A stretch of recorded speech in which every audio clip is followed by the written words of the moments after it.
In the last class, I had demonstrated to you that if an amplifier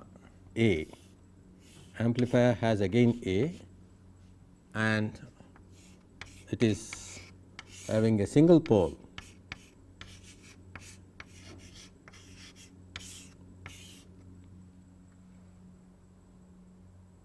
the gain of the amplifier DC gain is A naught and its bandwidth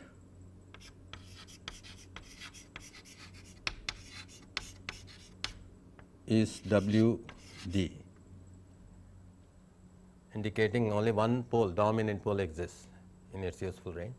Then we said a measure of the amplifier performance is defined by what is called gain band width product, which is equal to A naught into omega t. So, this is a very important parameter associated with any amplifier, the gain bandwidth product. Why? Because if I use this in a negative feedback configuration,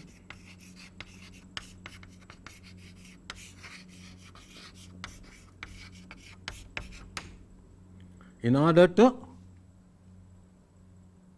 desensitize the gain with respect to the active parameter A naught and omega d, then I will let us say this is my amplifier with the gain A, and I will use it as a negative feedback. One of those configurations which we have been constantly using for demonstration of this in frequency compensation also was this R1, R2, beta let us say is R1 by R1 plus R2, that is the amount of negative feedback from output V naught. This is the amount of output fed back to the input. Then we know that the amplifier gain is going to be A divided by 1 plus A beta. This we had demonstrated earlier, or this is written as V I by beta, which is the ideal gain under the situation A goes to infinity, divided by 1 plus 1 over A beta, which is A naught to beta 1 plus S by omega d. This we had demonstrated earlier also, okay. And we see that V naught is equal to V I by beta, okay, divided by 1 plus 1 over A naught beta, which is very small, plus S into omega d A naught beta. This can be ignored, and therefore, for the new amplifier now with negative feedback, right, the gain DC gain is 1 over beta, and bandwidth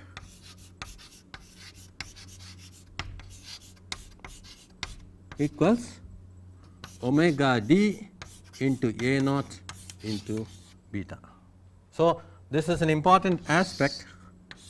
The bandwidth of this amplifier after negative feedback has improved by a factor of A naught into beta. So, let us say I have designed an amplifier whose gain is sort of 10, using an amplifier whose gain was 100, let us say A naught was 100, and I am designing an amplifier with a gain of 10, that means beta is 1 over 10. So, then the bandwidth let us say is 10 to the power 6 radians per second for this. Then bandwidth for this is going to be amplifier with gain equal to 10 is going to be equal to 10 to power 6 into A naught into beta, which is 10 times okay, the original bandwidth. That means it will be 10 to power 7. Okay, gain is equal to 10. So, this is what is going to happen in widebanding. So, you can always design a wideband amplifier starting from an amplifier with limited bandwidth. Okay. You can design an amplifier okay, with wideband and desensitized gain. Gain is going to be least sensitive to variation in A naught, okay, wide bandwidth using this negative feedback.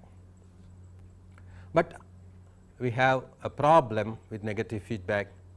As I told you, if this becomes instead of a single pole, it becomes two pole system, then we will have an amplifier with negative feedback whose poles can become complex conjugate pair and it can start peaking. So, it starts behaving in a odd fashion at higher frequencies. This is one danger. Further, if it becomes three poles, we saw that there is this danger of instability occurring. It will go into oscillation. So, in order to prevent that from going into oscillation, we could take recourse to frequency compensation, making one of the poles dominant. Okay. In the process, we were cutting down the bandwidth. So, we were cutting down the bandwidth in order to make it work with negative feedback. This is where the negative feedback fails to give you the widest possible bandwidth. Okay. So, even though after cutting down the bandwidth, then gain into bandwidth is going to remain constant, and within that gain into bandwidth product you can get wideband amplifiers designed okay,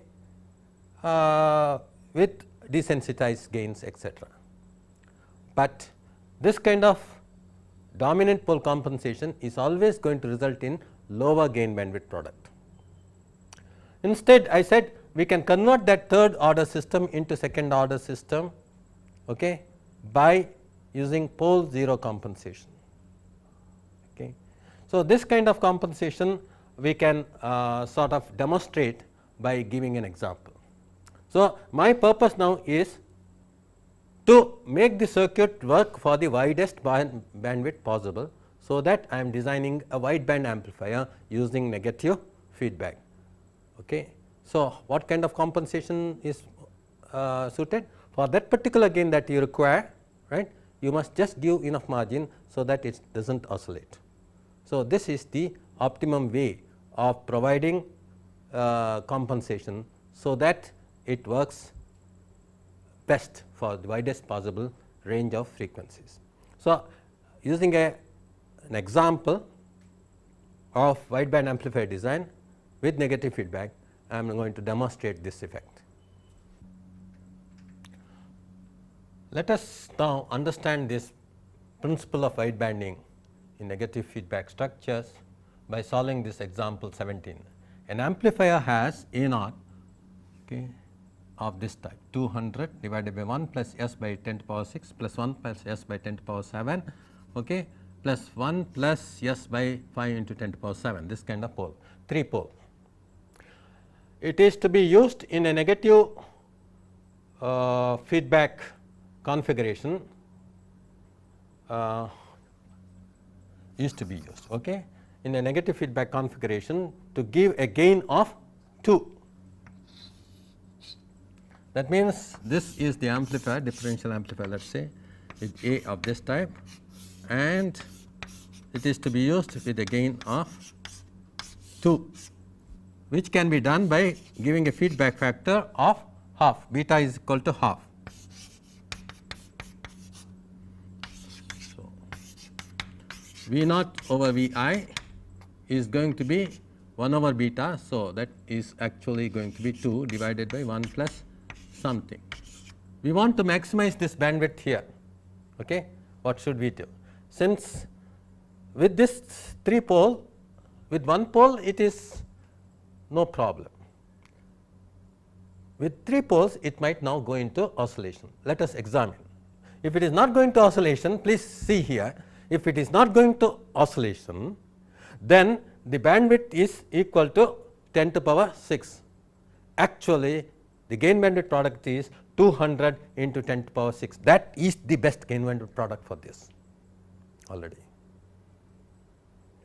But if it goes into oscillation, one way of compensating is to shift this down, so that these become insignificant, okay, in the frequency band. So, this is to be brought down, but that way automatically you are cutting the gain bandwidth product. So, in a wideband amplifier design that is not done. In a general purpose amplifier this is done, so that the user can use it in any configuration he wants and see no oscillation. So, that is applicable only for low frequency purposes. The wideband amplifier this is not done. You would like to retain this as a dominant pole, okay, which means now we have to cancel the other pole, next pole, which is influencing this in terms of phase shift. So, that this becomes dominant. That means, if this is cancelled, the distance between this and this increases enormously, and another pole is going to be introduced far away. So, that these 2 poles do not come into picture, and this is the dominant pole. That is the idea behind widebanding. So, let us see how practically we can do it. So, given that you can't meddle with whatever structure the amplifier has, you can only meddle with the feedback structure here. Let us see how it can be introduced in the feedback structure, so that there is a pole 0, okay, compensation for this. So, we are now discussing about how to do pole 0 compensation. I had discussed earlier itself. Now, we have to make this R and this R, but this R now can be conveniently split, let us say, to R, okay, let us say alpha R and 1 minus alpha times R. So, that the total is still equal to R, alpha R and 1 minus alpha R. So, that the total is still equal to R, such that now I can bring about a 0 here conveniently, taking portion of that R. Okay. So, I put a capacitance here. Now, for this network let us write down how beta will look like. So, actual beta without this was half, now it is R divided by 1 minus alpha times R, okay, plus this resistance plus alpha R divided by 1 plus SC into alpha R. This is the attenuation beta. Okay. Now, beta has been made frequency dependent. So, it can give you the half at low frequencies as well as result in a 0 at a convenient point to cancel one of the poles and make a pole get located farther away. Okay. So, let us see whether it is done. So, here you take out this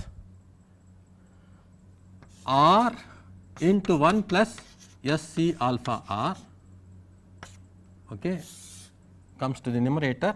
So, you get 1 minus alpha R plus SC alpha R into 1 minus alpha times R, okay, plus alpha R. So, this alpha R plus 1 minus alpha R give you R.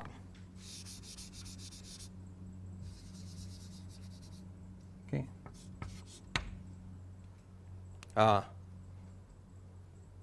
1 minus alpha R plus 1 minus plus R, R plus 1 minus alpha R plus alpha R by 1 plus SC alpha R. So, you get here 2 R, okay, divided by this.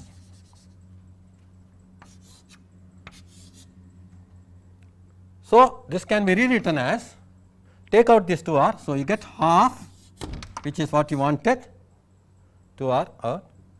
This will be 1 plus alpha SCR divided by 1 plus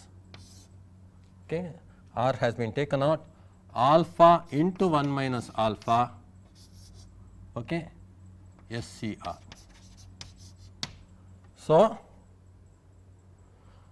as far as this is concerned, we have the 0 located omega z at 1 over alpha CR, 1 over alpha CR, and a new pole located at 1 over alpha CR, which is 0 into 1 minus alpha. Look at that. That means, we have a 0 located at whatever we want, that can be located conveniently by selecting alpha CR, and then the pole is located at omega z divided by 1 minus alpha.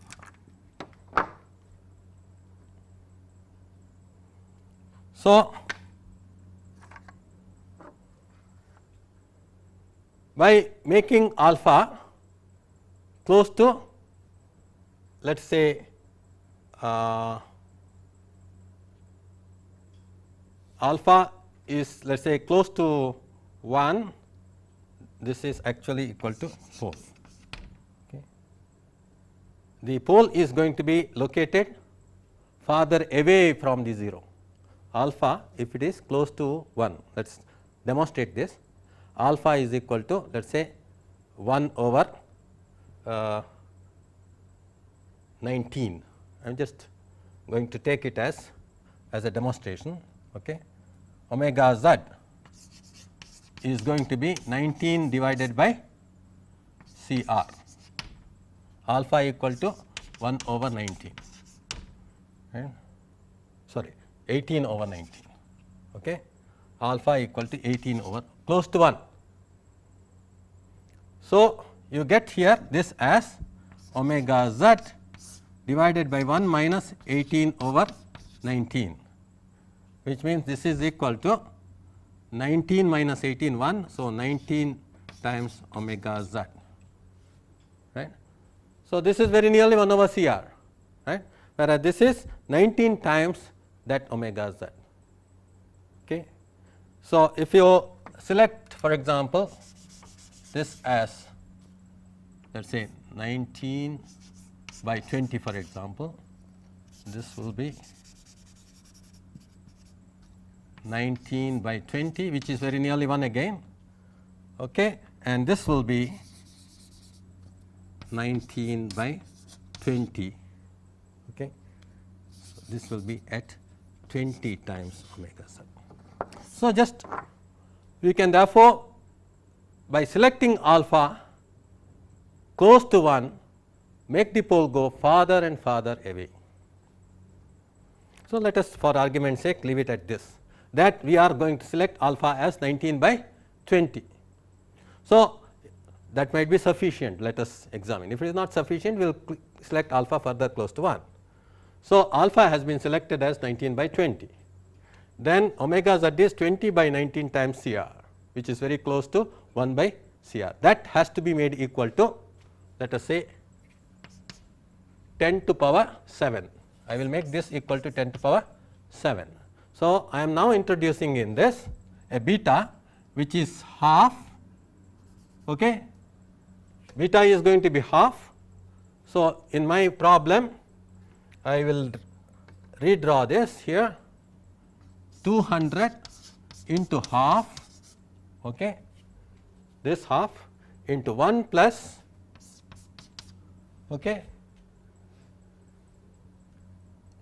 S into 10 to power 7, that divided by, sorry, S by 10 to power 7, this divided by S by 10 to power 6, 1 plus S by 10 to power 7, 1 plus S by 5 into 10 to power 7,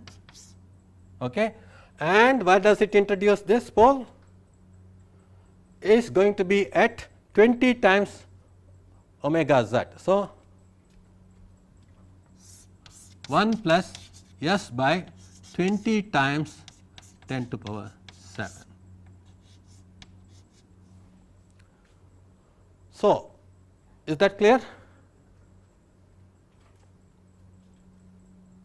Now, this gets cancelled with this and this becomes 100. So, we saw that the A beta now gets modified as 100, same as value as before, this remains the same.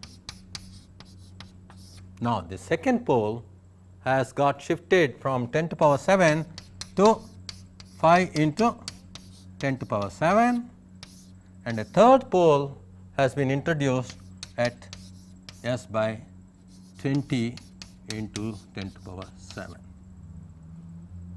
So, this is the new modified A B. Where? This one. Yeah, this is 10 to power 6. Thank you. So, first pole remains at 10 to power 6, second pole has got shifted from 10 to power 7 to 5 into 10 to power 7, and the third pole is 20 into 10 to power 7. This has been reintroduced. Now, let us see whether this is satisfying the criteria for stability. What does it mean? This magnitude of A beta should be less than 1 when the phase of A beta is 180 degree. When will the phase become 180 degree? At a frequency omega approximately equal to 5 into 10 to power 7, 20 into 10 to power 7 under the root. It is going to be product of these two frequencies under the root, which is nothing but 10 into 10 to power 7 roughly, right. So, at this frequency there is going to be phase shift becoming equal to 180 degree now, right. So, what happens? It is 100 divided by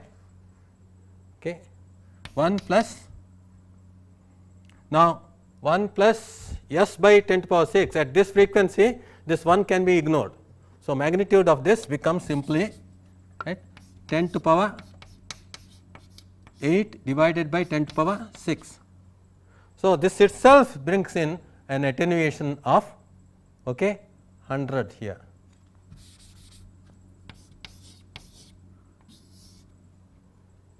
Right. Other things now, 1 plus s is again 10 into 10 to the power 7. So, there is a factor of 2 here. So, 2 squared to the power half, 1 plus omega by this squared to the power half, that is the magnitude of this. Then other one is 1 plus half squared to the power half.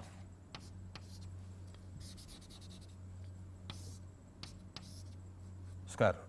So, this is the magnitude, and obviously this is less than 1. We do not have to even calculate, because this is 100 by 100 and these factors are greater than 1. So, this is less than 1 and therefore, is less than 1 and therefore, stable.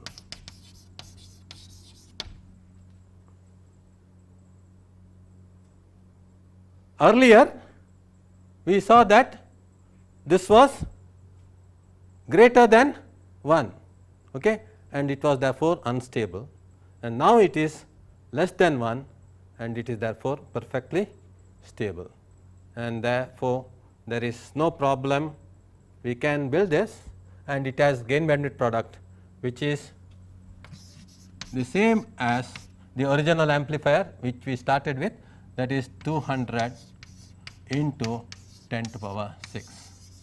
That is the gain bandwidth product. That means, with a gain of 2, I can use it up to 100 into 10 to the power 6. With a gain of 2, bandwidth is going to be 100 into 10 to power 6. So that the gain bandwidth product remains the same. So this is the best design possible. For the widest possible frequency range, you can use it as an amplifier with gain of 2. Okay.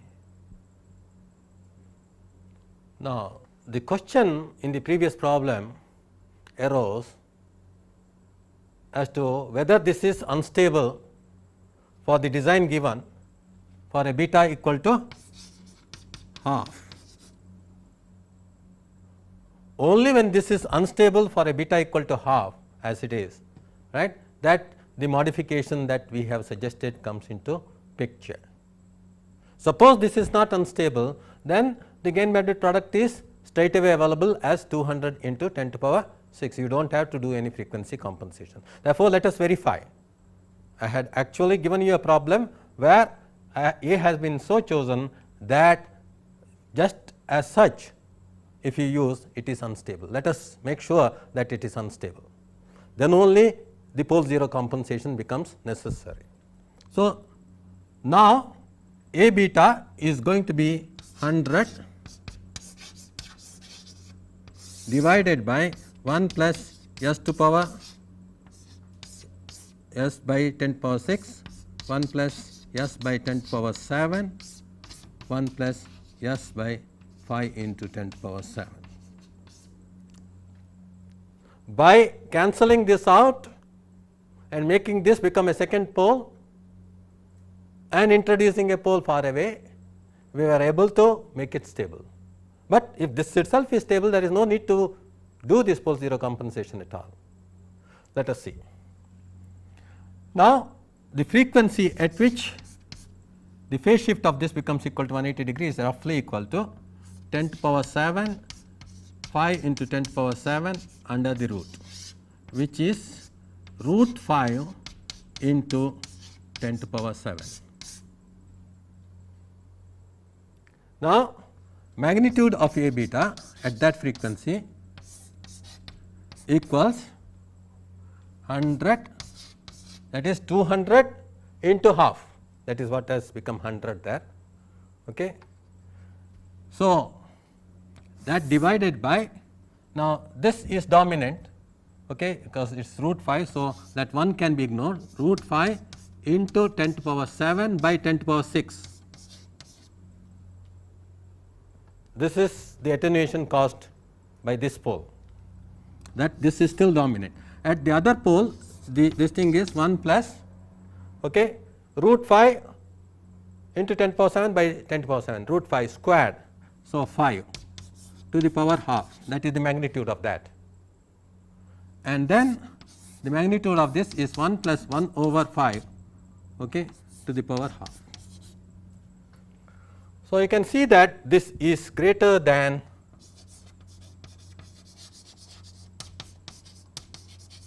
one. This is 100, this is root 5 into 10, which is not much. This is root 6, this is almost nearly 1. Okay. So, this is root 30 into 10. Okay. So, how much is it? Root 30.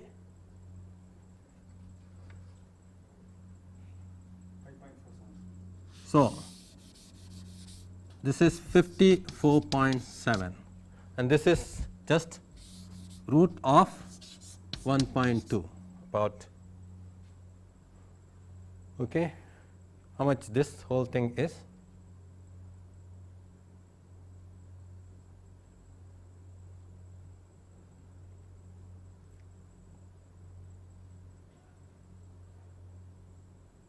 So, you can 1.669. So, the whole thing is 1.67. So, greater than 1, and therefore, it obviously needs the kind of frequency compensation, pole 0 compensation that we have introduced, that can be easily introduced in order to retain the gain bandwidth product at 200 into 10 to power 6. So, this kind of wideband amplifier design is commonly adopted when the system is pretty complex, right. There are more 3 or more poles associated with it. If it is less than 3, if it is 2 or 1, there is absolutely no frequency compensation, and the gain bandwidth product is straight away the gain into the first pole frequency. Okay. Let us now discuss something about negative feedback and wideband amplifiers and non-negative feedback structures for wideband amplifiers. If I am trying to make the gain insensitive to active parameters, the best way is to give overall feedback.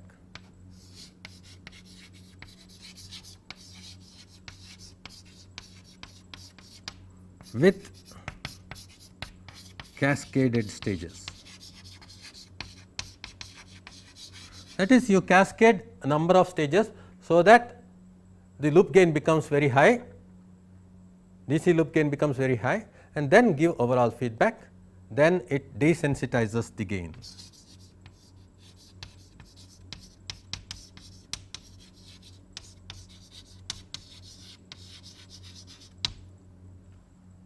Okay, after feedback. This is the best way to work with overall feedback. But overall feedback always results in multiple poles.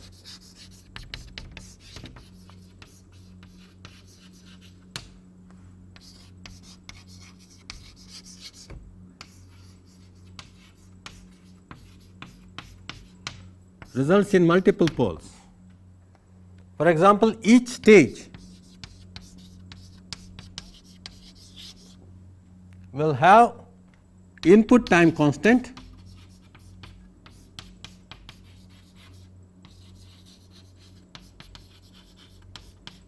that is input capacitor into input resistor, and output time constant.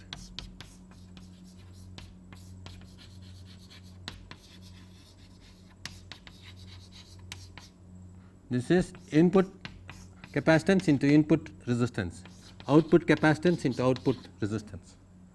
So, both of which will introduce a pole each, and omega p2 is going to be in whatever transfer function that you are going to obtain from that stage. Primarily it will introduce an input time constant and an output time constant and introduce 2 poles. So, each stage will introduce 2 poles. If there are 2 stages, there will be minimum of 3 poles: input, intermediate and output. If there are 3 stages, there will be 4 poles. There is 1 stage, there is likely to be 2 poles.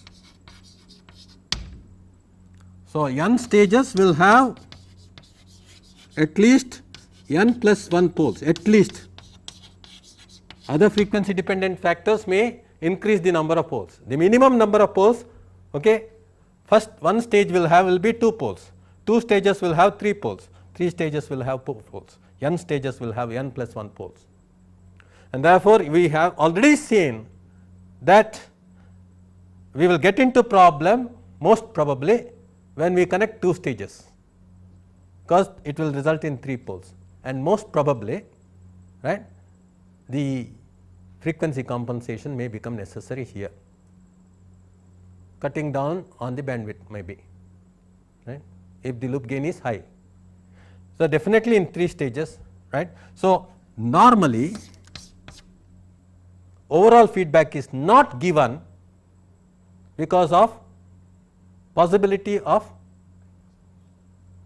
instability that will arise frequencies above 2 stages, very rare. So, you will use most of the time for wideband amplifiers only one stage okay, which is pretty safe. A single stage is pretty safe for negative feedback. So, only local feedback is preferred.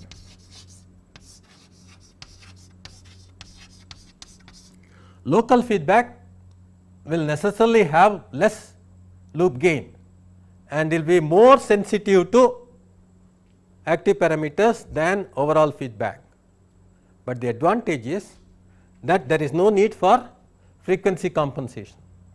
So, it can be a wideband configuration. So, single stage structures are normally preferred, okay, for wideband application rather than multiple stages with overall feedback. Multiple stages with local feedback therefore are suited for wideband application. So, we will therefore now discuss about how to design wideband amplifiers, simple amplifiers, and cascade them together to get very wide bandwidth. So, please remember that more than 2 stages overall feedback is never adopted because it results in problem of oscillation or instability invariably. And local feedback is resorted, that means single stage will always have negative feedback in order to improve its bandwidth of performance. When you cascade wideband amplifiers, again remember that you can prove that overall bandwidth gets reduced.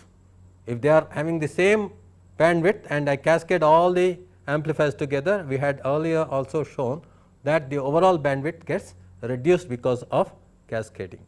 So, if you want a certain bandwidth for the cascaded structure, you have to allocate for individual stages wider bandwidth than what you ultimately want to have. So, this kind of design is invariably needed in design of wideband amplifiers. Okay.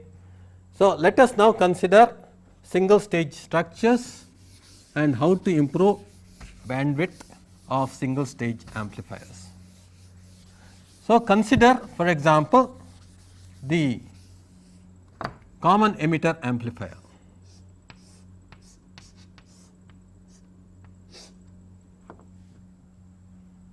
When I discuss common emitter amplifier, that discussion is equally well applicable to differential amplifier, because a differential amplifier for differential signal can be converted into 2 common emitter amplifiers. Okay.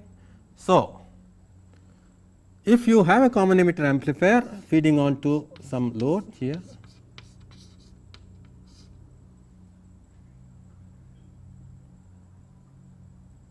because of capacitors, there will be input capacitor. In a transistor, this will be the stray capacitor plus the input capacitor of the transistor, which is normally called CB dash E, right. And then there will be capacitor between the base and the collector, which is called CB dash C.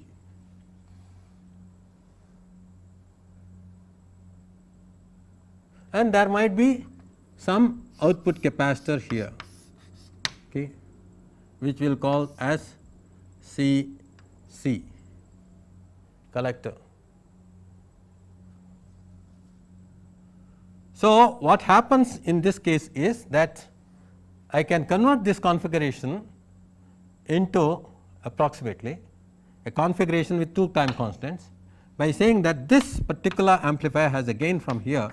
If this is V I, okay, this output voltage is going to be minus G M R C into V I. This we have done earlier.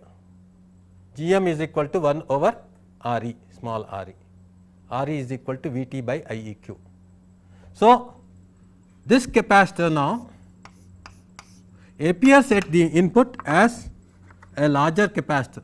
So, I can convert this capacitor, this is CB dash E, this CB dash E is connecting input to output.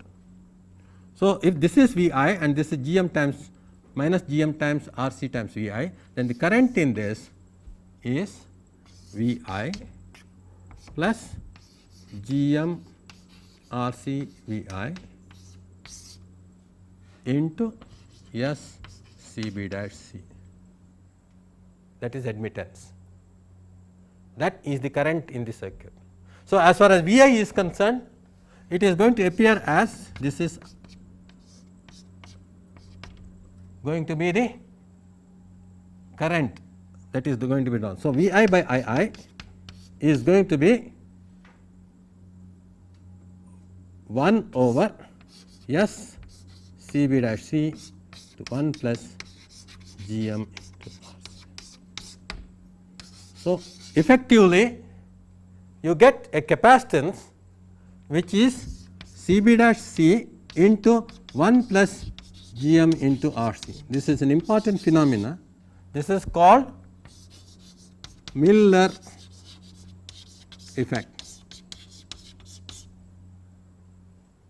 This capacitor is called Miller capacitor and this is called Miller effect. Any amplifier which has a capacitance between its input and output, that capacitance gets amplified by a factor of 1 plus gain, that is the Miller effect. So, effectively the input capacitor C I is going to be C B dash E input capacitor plus C B dash C into 1 plus G M into R C. And as far as the output is concerned, output is G M R C times higher than the input. So, this capacitor is going to be appearing as C B dash C plus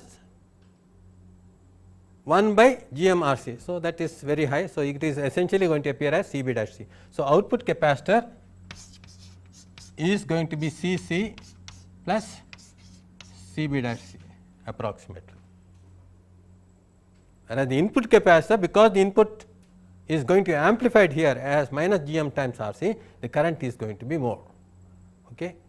So, output capacitor is essentially C naught equal to C C plus C B dash C, input capacitor is C B dash C plus C B dash C plus. So, we have now a means, whether it is a field effect transistor or bipolar transistor, same thing is applicable, right. Those capacitors are the culprits in bringing down the bandwidth. So, essentially as far as this common emitter amplifier is concerned, omega P1 is going to be the pole. If you consider this as R I C I, what is R I? That we know, that is a common emitter amplifier, R E into 1 plus beta, that is the input resistance. Okay. That into C I, which is C B dash E plus C B dash C plus 1 plus G M, that is R C divided by R E. Okay. So, this is the pole of the common emitter amplifier. Because of Miller effect, this capacitance is boosted up. The output time constant omega P2 is 1 over R naught C naught, which is roughly 1 by output impedance of the structure. If it is very high, it is essentially R C, okay, into C naught, which is C C plus C B dash C. You can see therefore that if R C is of the same order as R E into beta plus 1, normally omega P1 becomes the dominant pole, because this capacitor is going to be very huge compared to this capacitor. So, it is normally the input time constant which fixes up the dominant pole in a common emitter amplifier. So, whether it is a common emitter amplifier or common source amplifier, okay, the same thing is applicable. So, you can therefore see here that the bandwidth of the common emitter amplifier is nothing but omega P1 in most of the cases. Bandwidth of the common emitter amplifier is omega P1. RE is V t divided by I e q, this we know. Now, bandwidth of common emitter amplifier is this. How to improve this bandwidth further? This is our purpose of discussion in this wideband amplifier category. Obviously, I cannot do anything about this. I have to somehow reduce the effect of the capacitor. For that purpose, what I do is,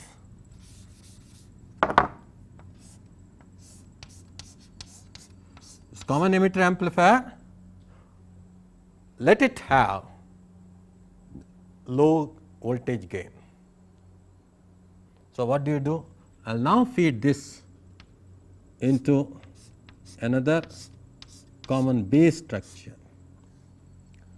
This is a common base structure. So, this current is going to be going into the common base structure input current. So, output current is same as this. So, there is no difference as far as low frequency picture is concerned, because this current is going to be same as this current, and I can put R C here, because the common base has a current gain of 1. So, as far as I am concerned, nothing has happened for the low frequency performance. Right.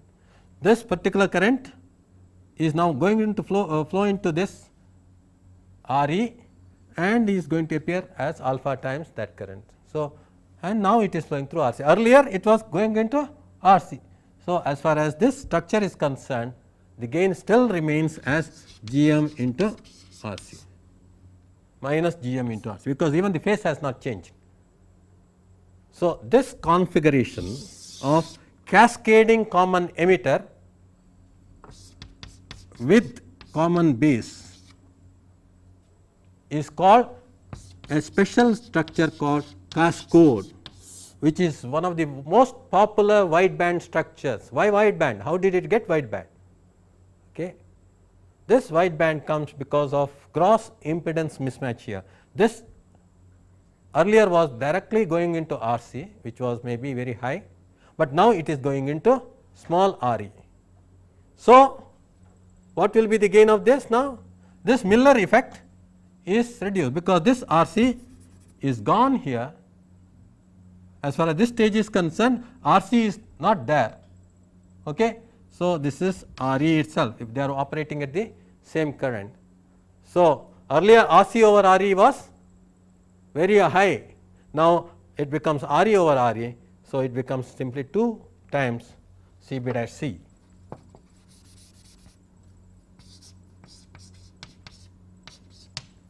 So, bandwidth now of cascode simply goes up. Maybe this particular thing is still dominant, we do not know, because this capacitor may be still fairly high compared to C b dash C, okay. But the bandwidth here has improved enormously. As far as the low frequency gain is concerned, it still remains G m into R C. So, I can now write down the complete expression for the gain